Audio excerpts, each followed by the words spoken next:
We had Munna Michael, the director of this Xavier Institute,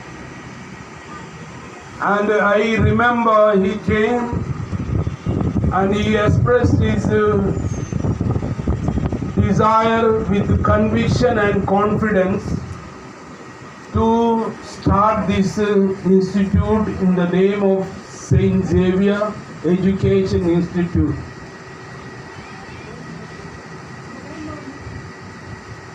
We fathers, Father Matthew Attikalam,